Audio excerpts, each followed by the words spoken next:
Welcome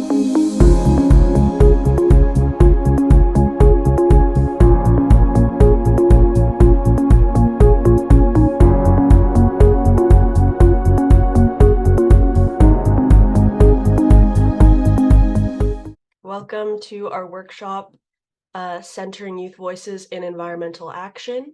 My name is Sophia, and I will be your host for today. We'll have 15 minutes from 11 a.m. to 11:50 a.m. Central Time, and about a 10-minute break in between sessions. Now we have a few housekeeping items to go over together before we start. The first, a reminder that this is a safe and supportive space. The second is to please help us maintain a respectful and inclusive environment. And the third, please use the chat function in Zoom to interact with other attendees. And for any questions for the presenters, you can use the chat box as well. And lastly, we'll have a couple of forms to complete.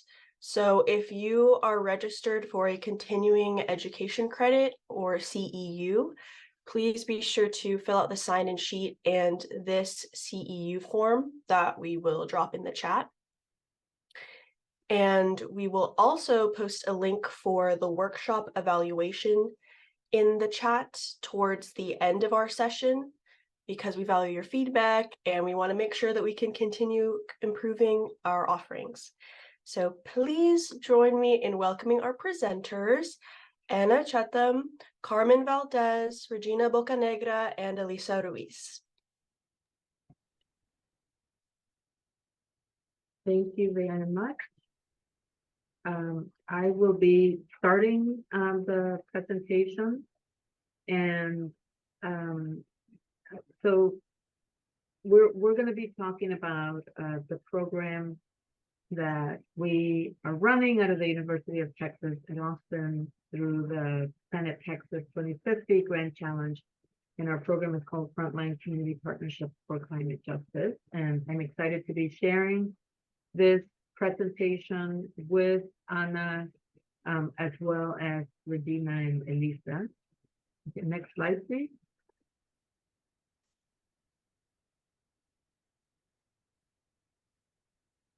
Second, difficulty changing slides. There you go. Okay, thank you. Our goal is to focus on environmental issues that are happening in the Rio Grande Valley of Texas, specifically to learn about the types of environmental burdens and hazards that youth experience, and particularly youth who live in neighborhoods or communities that are hardest hit by environmental hazards.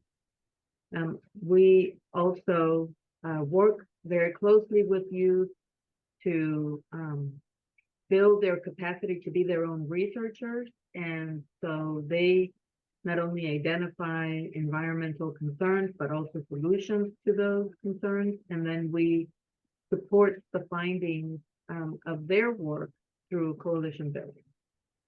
Next, please. Photovoice is a method that was very appealing to us because it's a simple method that is engaging. People already take photographs. It's something that they naturally do, and they do it to capture experiences that are important to them. And so by coaching them to take photographs of environmental concerns, we are not only raising their awareness of these environmental concerns, but we're mobilizing them by giving them the tools to actually capture those experiences and make meaning of them. As I mentioned, it's a familiar tool that they can use every day through the cameras, through their own phone cameras. And one of the really nice aspects of Photovoice is that it makes the invisible visible. That is, we're not sending them out to take photos of things that are not part of their environment. These are things that they see on a day-to-day basis, but they start paying attention to in a very different light through the process of Photovoice. And then we use that lived experience and that local knowledge to help identify priorities and initiatives. Next slide, please. The process of photovoice usually involves a workshop, and the workshops that we have created or designed have 5 different elements. And I'll go through each one of these in greater detail. The first one, next slide, please, is to frame the issues. And so we bring together groups of adolescents, and we talk to them about what environmental justice is and how they experience it from a historical and a social lens. So we bring in speakers, and in fact, these speakers are from our local coalition, who do this type of environmental work, grassroots work already in the RGV, and they talk about the greatest environmental threats in the area, such as heat, drought, flooding, as well as pesticide exposure to farm workers, many of whom are the parents of these students.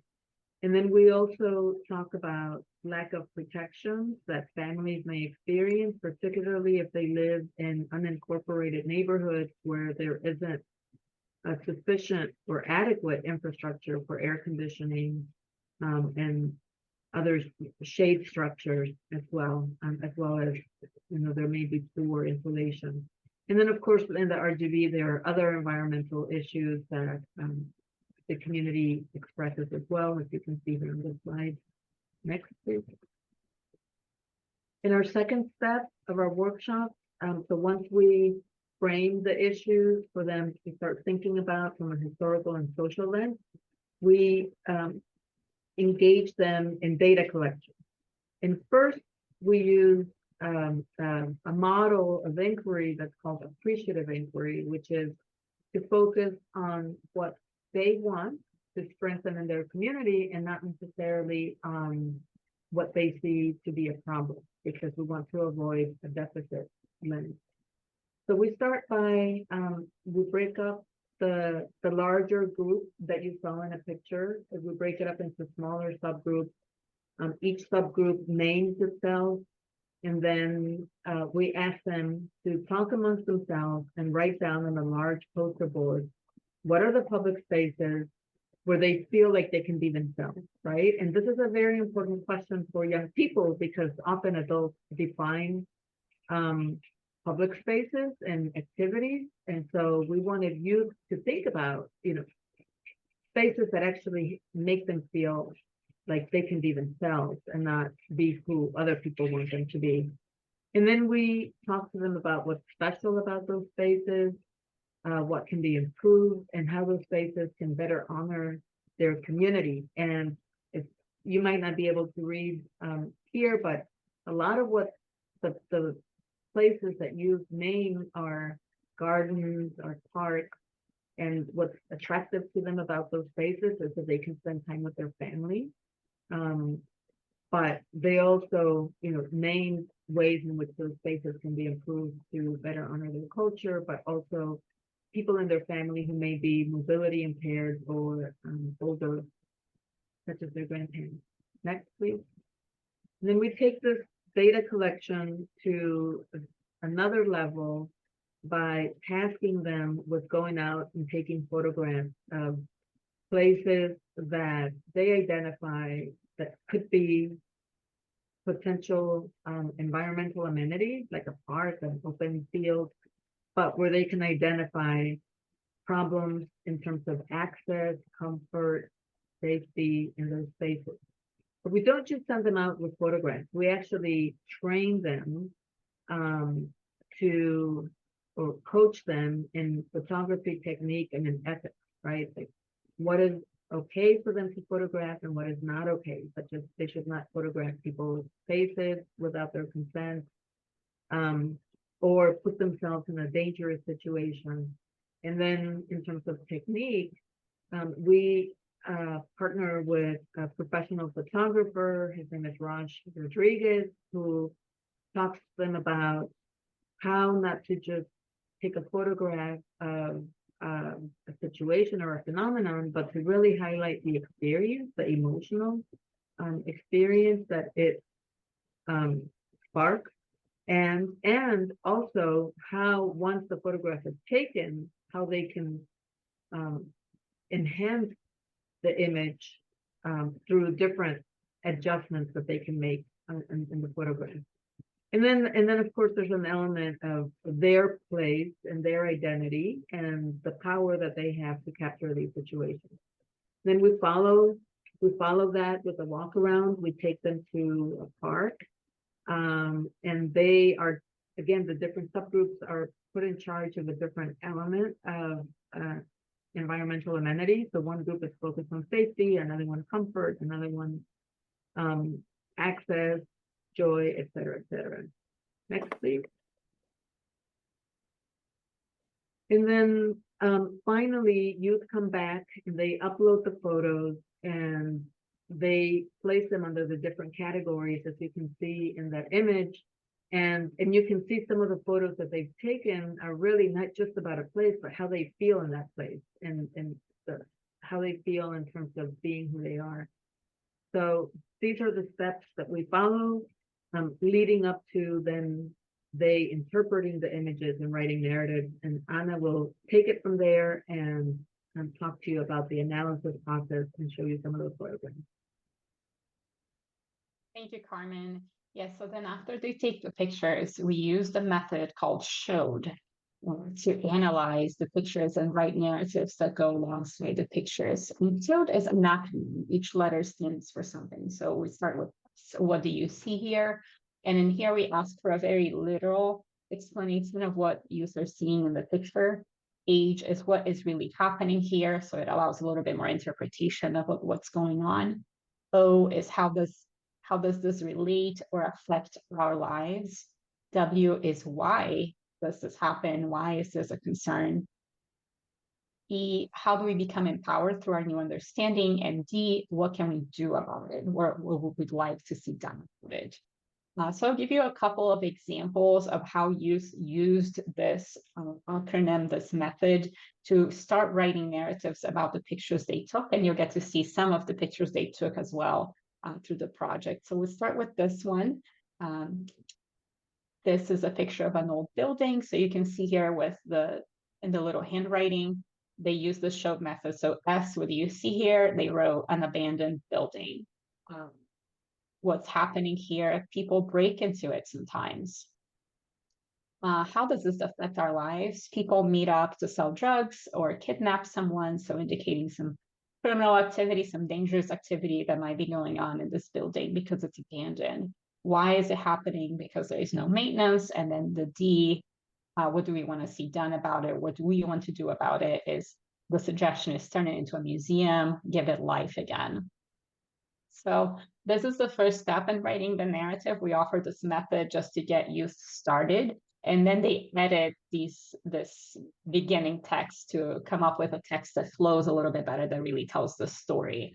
So this youth in particular, when they started editing and building up the text, they explained that this building is in a historic part of the town. It's near the city hall. So they really thought it could be like an important location to have a museum of or something that would be attractive to people and give life to this building again, that right now is actually a dangerous spot that she avoids because she feels scared of being near it. I'll give you another example of the showed method. Let me see if I can switch slides. There you go. So this is another picture you took. Again, a very literal description to start with. What do we see here? A Walmart bag and more trash. What is happening here? People are littering due to lack of trash cans. How does this affect us, our lives, hurts our rivers and cities?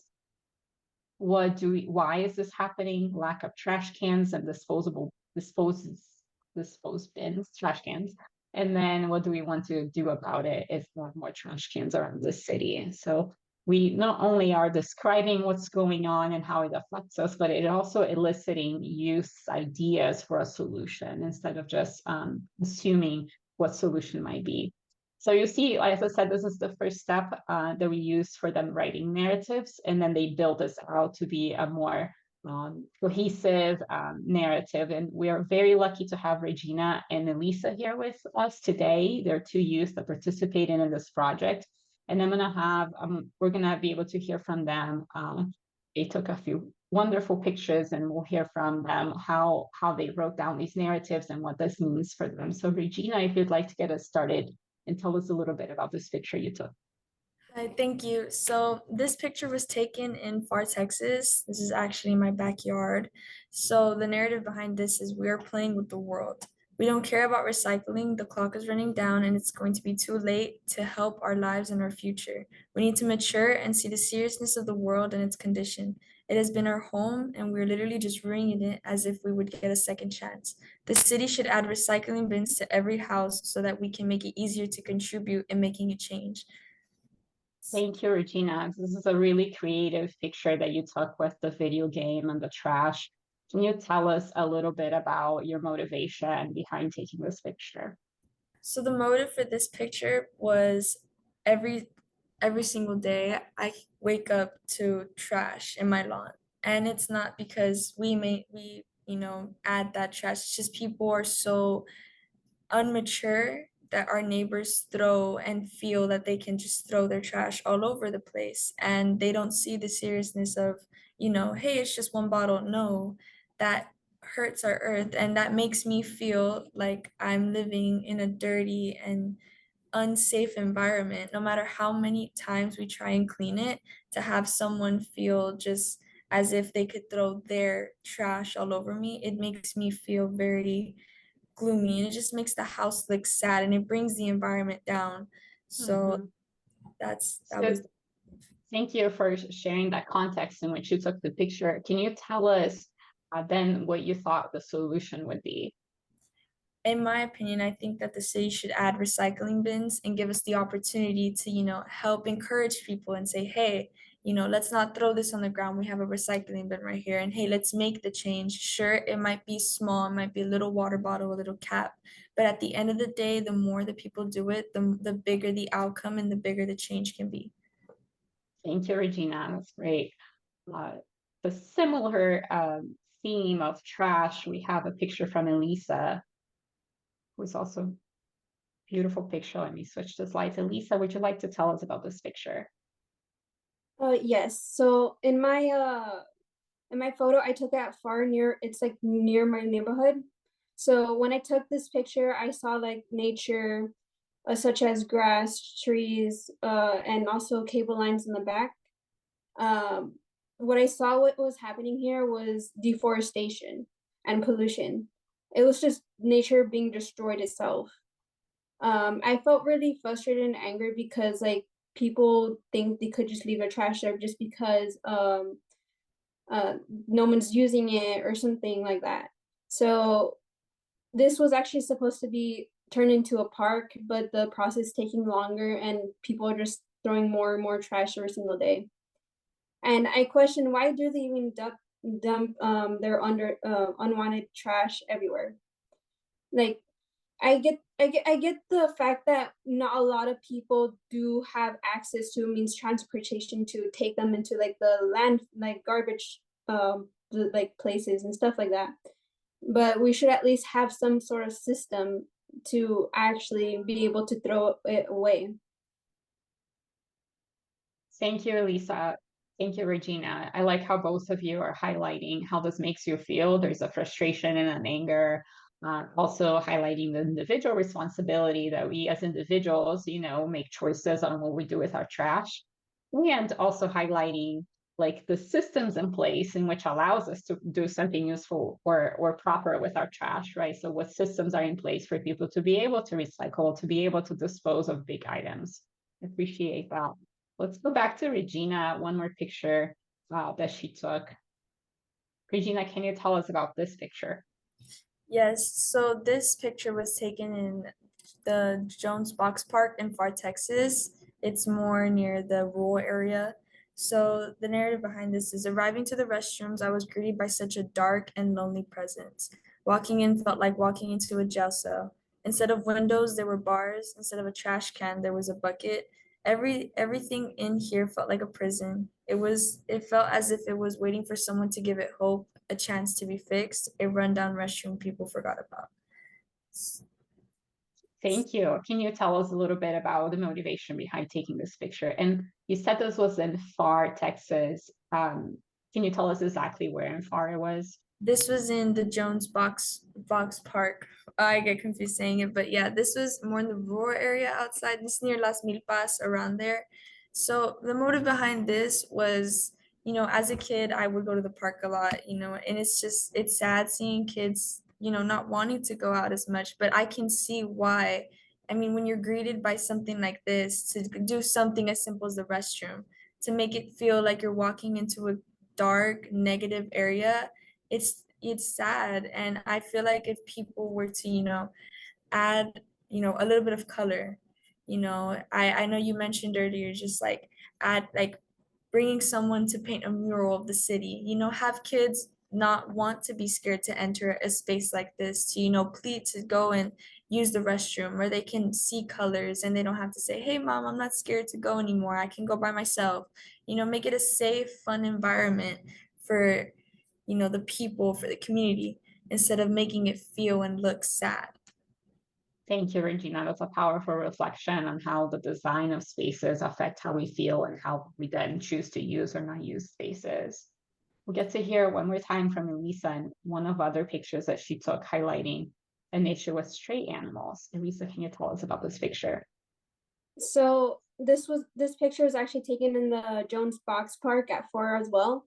So my narrative says, stray dogs discarded by people. I feel sympathy imagining how humans might have treated them, but I also feel like some type of concern to like how like hostile they could be, because like a little kid like 5 years old, 4 years old could be attacked by like these dogs or animals in general just because they're left alone or like abused maybe, and that's why they treat people or humans that way.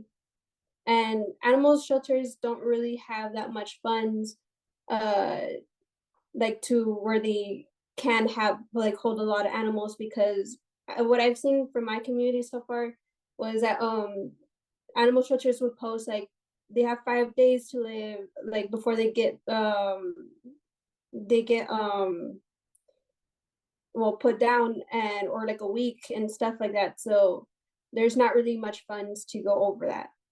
Yeah, thank you, Elisa. And I think Elisa and Regina highlighted such important issues that are going on in communities, in their communities, but also in other communities around Texas in the US. Issues with disposing of items, issues with stray animals, issues even with the design and how we think of spaces and those who utilize them. I appreciate you both sharing your pictures. Another theme that came up during the pictures that the youth took was hope and solutions, right? So Regina and Elisa highlighted some important problems.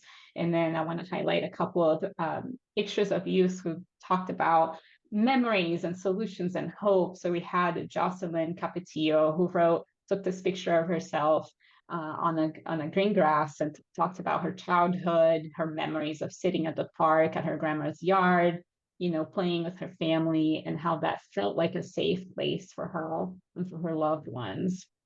And I love how she uses that memory as a way to elicit hope for herself and motivation, saying we need to fight for change so our earth can be healthy. Also want to highlight a picture that Eric Saldaña took of an old Ford Mustang who was waiting to be fixed. And he said, if you do your part, there are problems and things that make the Mustang sit and there's problems in our environment. So there's that parallel for him, but we must have hope that beauty will run again. So we saw a lot of powerful reflections that youth put together through their pictures and through their narratives of problems and hope and solution that they're offering. So this was a little bit of a process. In the very last workshop with Deadweight Youth, we conducted focus groups about the process itself. So we asked them questions such as, what did you like about this project, or what could have been better? What did you learn about yourself, and what did you learn about your community? And we got some this is really important for us, you know, as researchers to continue improving the process for youth. So I want you to hear from, again, Elisa and Regina, what this process was like for them. So Regina, would you like to get us started and tell us a little bit what this project was like for you? Yeah, so thank you again for just giving me the opportunity to work with you guys. This project really made me really self-aware of, how powerful my voice can be. Coming from a girl who's just from a high school down here in the RGV, I don't really think I would have much opportunity, but thanks to you guys, it makes me feel like my voice does have power. And I do have like, I can change, even if it's a slight change, it is change. And this project really has made me come out of my bubble of just staying inside. It really has helped me just say, hey, let's put the phone down. Let's go outside and help my mom plant trees because my mom is very, environmental, just, decompost. And I would always just be like, hey, I don't want to do that. And now I'm like, well, let's compost together. Let's, I'll plant a tree with you. Let's do this. And I thank the school for giving me the opportunity. This is actually not too long ago, the picture that you see right here, 2 weeks ago. I was I was invited, well, not invited. My school had given me the opportunity to go plant trees. And this was me and us. As you can see, there's just rows, and those were just crates of trees. We planted around 6 rows just full of trees. So in a couple of years, I might say, like, I did that, I helped with that, and I was able to, just do that. And this was because of you guys. You guys helped me come out of my shell. You guys, made me realize the importance of just going out and stepping out for a bit. Let's put social media away. Let's put everything away. And it's really just helped me come out of my room and just enjoy nature as much as possible. Well, we're so glad to hear that this was a positive experience for you. We appreciate the credit, but it's really something that you already had inside of you, and something that, it continues to bubble inside of you, and you have this voice and this knowledge. Regina, can you tell us, so you told us about this tree planting, and when you told me this story, you told me where this was, and would love for our audience to know where this was. Can you tell us where this tree planting project was? This was near the border of going into Progreso, I believe, but this was organized by Santa Ana, so it's around the same place. So it's in Hidalgo, in the rural area of Hidalgo. So yeah, they gave us the opportunity, and they had this for the whole community. I mean, they had elementaries there, middle schoolers there, high schools there. And I love the fact to see that the community is asking schools to bring kids in, because it gives us experiences like this. It gives us, the memories to say, hey, I did this. I helped with the earth. I did, I'm doing my part. And it's very beautiful. It was very beautiful to see little kids, just trying to plant their trees, because it's like, well, look, we're teaching kids the importance of it, and they're learning, and they're gonna have those memories to say, I did that, and I got the opportunity, and I was blessed enough to do that. So yes. Thank you, Regina. That's a beautiful reflection. And I think it's so important because when we talk about environment and environmental issues, it's so easy to become hopeless and to feel powerless, at the gravity of the problems. And you both, Regina and Elisa, and the other youth in our project were really good about highlighting the problems, but also staying grounded in hope and in action and in the solutions and moving forward. Elisa, what was this project like for you? Can you tell us a little bit about that? So my experience with this overall project would be like, it was a really eye opener, but I was so surprised that you guys wanted like us students, like us, like young people, to actually like want to do like this type of experimentation, see from our point of view instead of like just like basing off like research that's already been done or something like that. So it was honestly fun. Like we were on our phones, we weren't like doing anything, we are just there observing like the nature itself and like how everything just like comes into place and affects everything. So I was really glad to get this opportunity to actually like go out and see, because like what I noticed like these days is that not a lot of people appreciate nature itself as it should be. And like there might be like some things that need to be like fixed or improved on like in a park or just in general. So it was pretty much like I can't really explain it with words, to be honest, because like it was just so like I said, eye-opening, but it's like it was more than that. So It sounds like you were surprised that you to hear that you had a voice yeah, because like to get that out of you. yeah, because like not a lot of people would ask like for my opinion in a way, because we would just be there on our phones or just like talk, but like not really about these type of things that we should be focusing on, because it's how like Regina like said, like the time is now, not future, not the present. Like it's not about back then, it's not about the future, it's what we could do now in order to prevent from happening. Thank you, Elisa and Regina. Again, such powerful reflections of like not just this. You knew you had a voice, but like there was a surprise that people Yeah, were even interested. You I know, and just it's I think yeah. I just feel like we're not as heard as we should be, and like yes, we could do like some movement type of thing, but like it's like, would we get like acknowledged for it? And if I can add something to what Elisa just said, and when we ran the focus group, Elisa was in my focus group, and one of the things that really stood out to me was when we asked what they appreciated about the way we ran the workshop, is that all of, well, you included, and your classmates or your peers said that we were treated with respect. And that was really surprising to hear, that that would be such a unanimous sentiment from your group.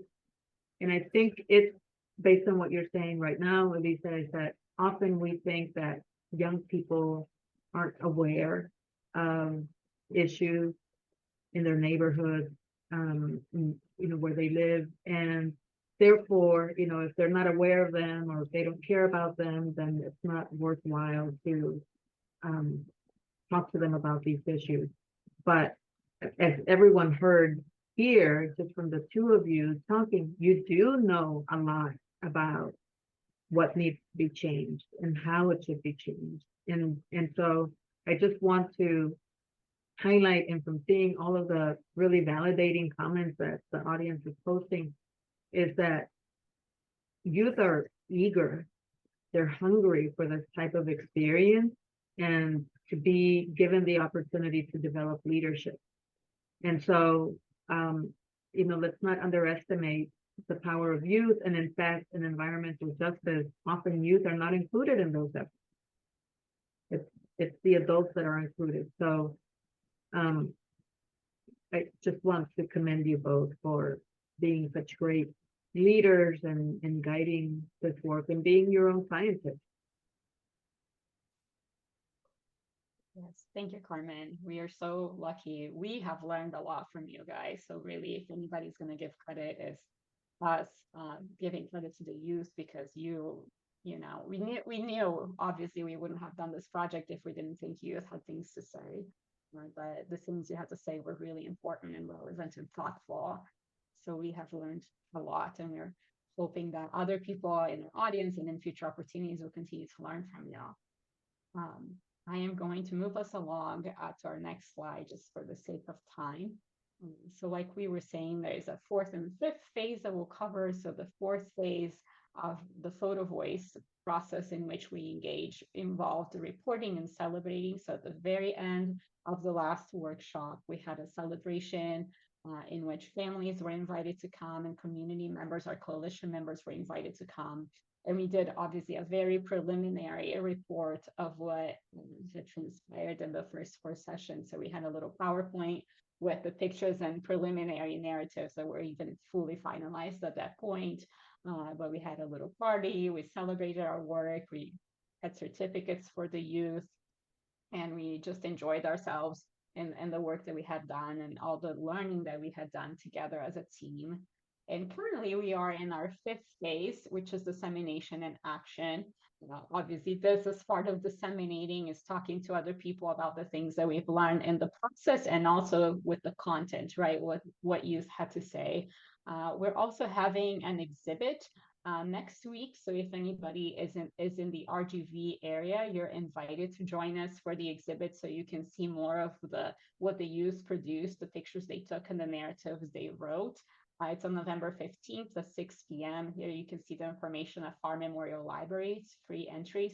And it will be up for a couple of weeks at the library. So even if you cannot make it that night, you can stop by the library during business hours for the fall. I think they're holding it until the end of the year. So you can visit that library if you're in the area and see more of the pictures that youth took.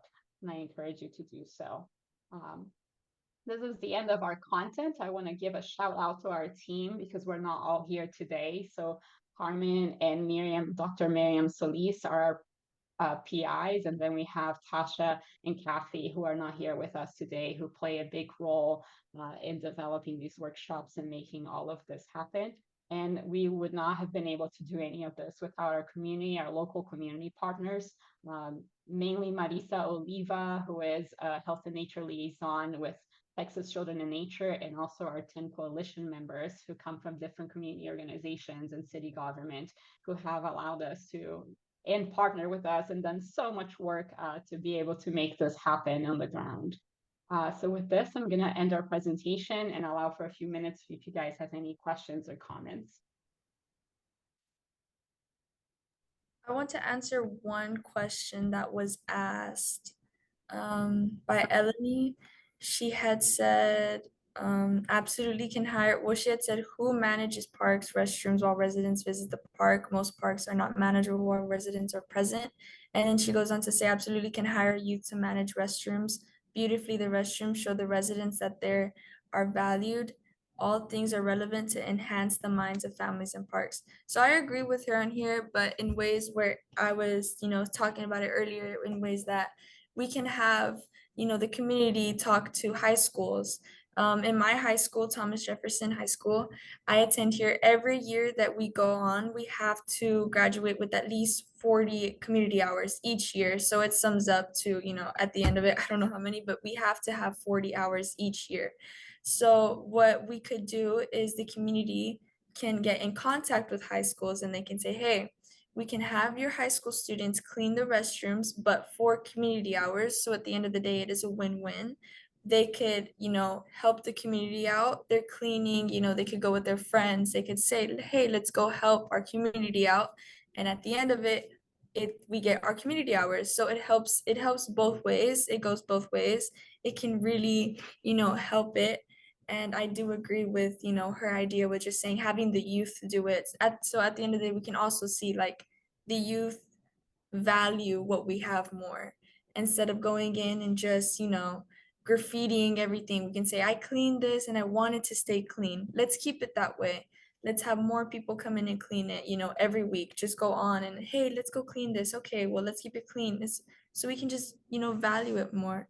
That also also paid summer work. That can also be, just having the youth do it so we can value what's given to us by the community, because it's not all just, about them. We also have to change in order to see change.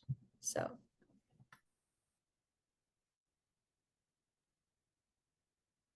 Thank you, Regina, for that answer. And there's a lot of questions popping up on the chat. I don't know that we'll get to all of them, but I will highlight. Somebody asked if we collaborated directly with the school district or the students participated apart from the school district and just happened to be part of the district. And the answer is we collaborated with the school district via our coalition members. So the couple of the workshops took place during school hours.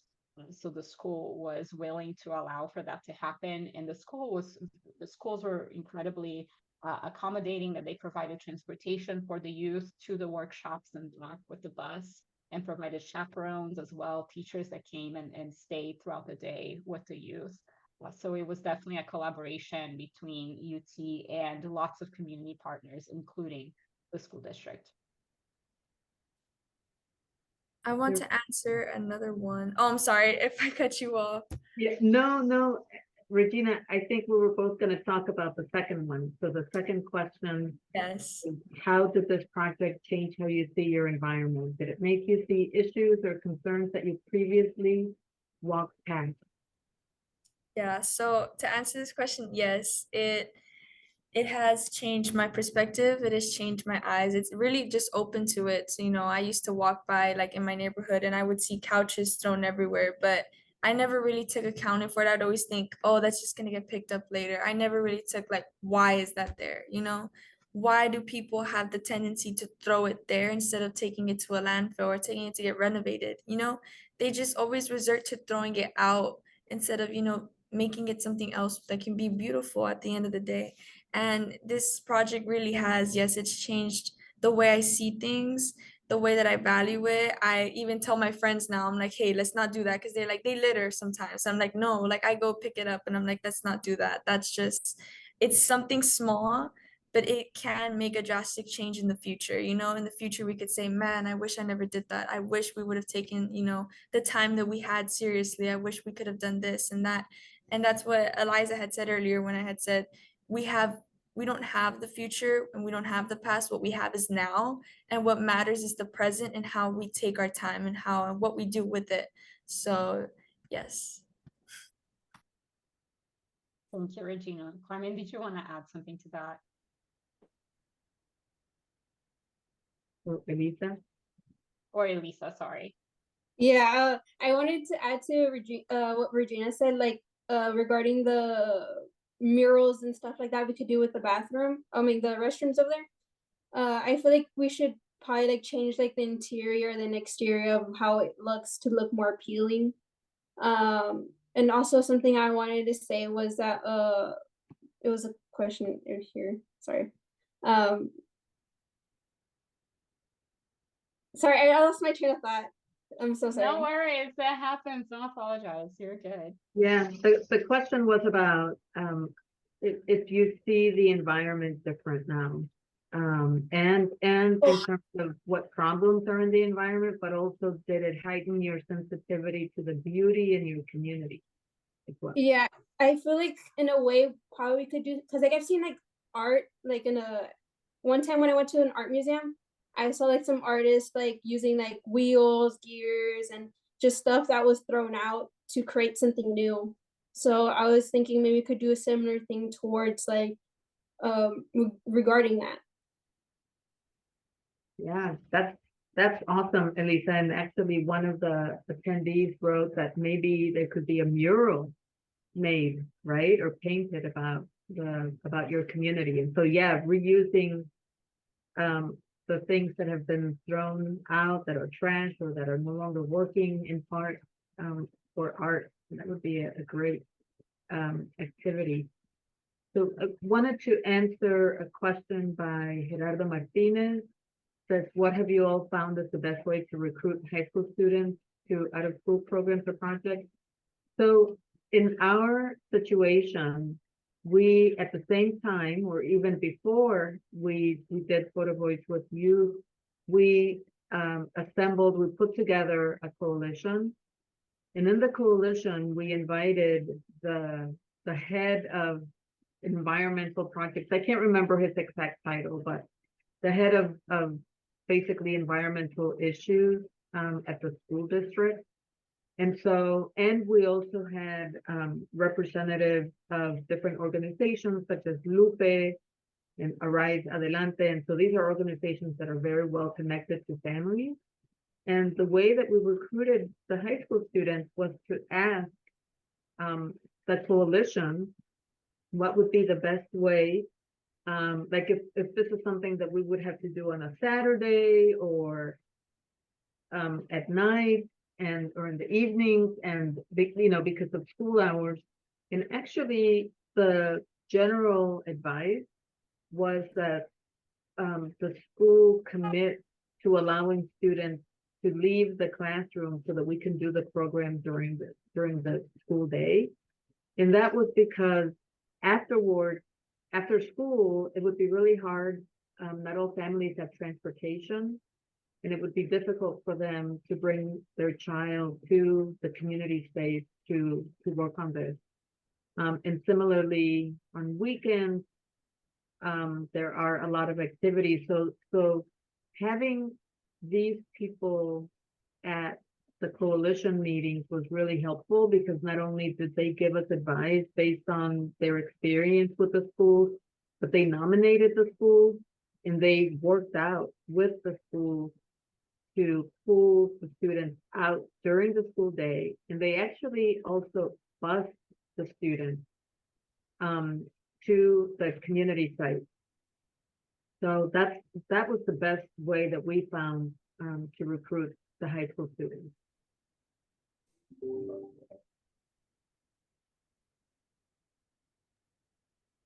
Thank you, Carmen. We have 5 minutes left, so let's see if we can answer a couple of more questions. See, did it heighten your sensitivity to the beauty in your community as well?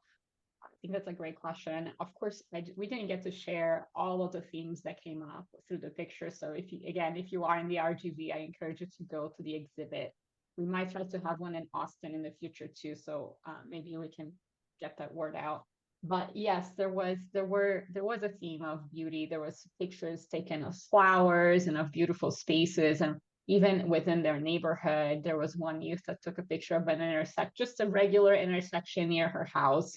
And she wrote this beautiful narrative of how she had never stopped to experience the quiet and the lawns and how everything was pretty, So there was definitely that theme too of connecting, not just with the problems, and even with the motivation for action, like I shared earlier in the presentation, but with the beauty that is present there at the moment. So thank you for that question. Is it okay I could say something? Of course, please do.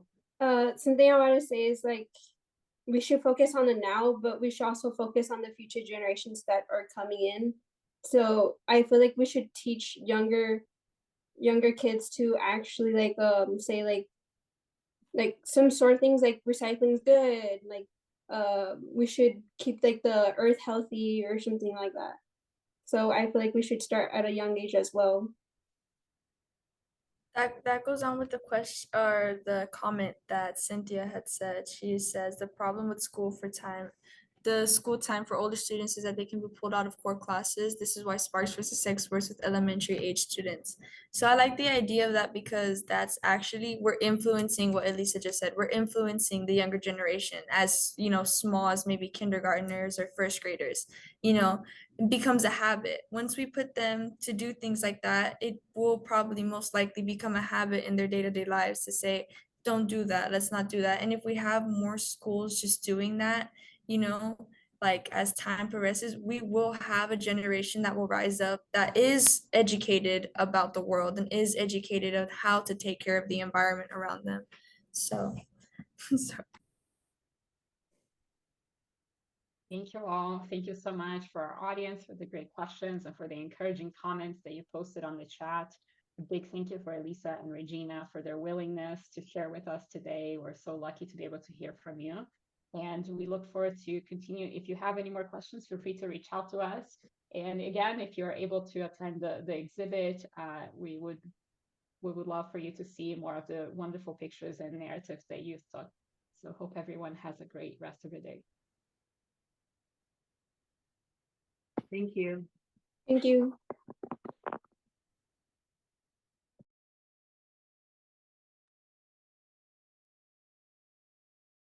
All right. I would like to thank our presenters, Anna, Carmen, Regina, and Elisa, for sharing their knowledge and insight with us. There's tons of praise and thanks going on in the chat, so I encourage you all to go through that. And thank you to all the attendees for joining us for this session. And please take a few minutes to complete the workshop survey. It helps us gauge how well the sessions are going and anything else. And if you're seeking a CEU, remember to fill out the CEU form, and we're going to drop the links in the chat for both of those forms. And we also have other sessions still ahead, so we're looking forward to seeing you all there. I believe we're going to break for an hour for lunch, so in 1 hour we'll resume. And yeah, thank you again, everybody. Please stay safe. And we will be able to share the recorded sessions with you all in the future. Thank you.